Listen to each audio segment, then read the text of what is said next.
Ang PNP mga kabrigada nagdagdag pa ng pulis habang nakatutok sa relief at rehabilitation operations. Brigada Kath Austria, ibrigada mo. Brigada Live Report. Nakatutok na ngayon ang Philippine National Police sa relief at rehabilitation operations sa epekto ng malakas na lindol sa Cebu. Ito'y makaraang ma-account na umano ang lahat ng missing.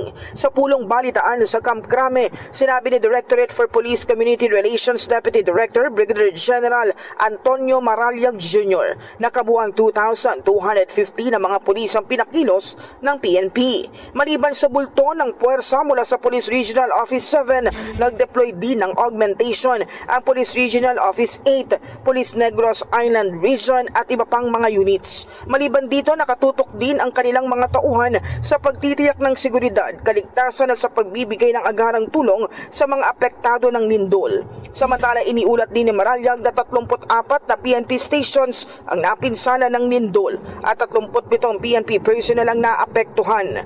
Wala ring naitalang looting incident. In the heart of changing lives, ako si Brigada Kath Austria ng 105.1 Brigada News FM Manila, The Music and News Authority. Ang bahaging ito ay hatid sa atin ng Standout ES4 Capsule. Simulang tuparin ang pangarap ng iyong anak. And stunting now,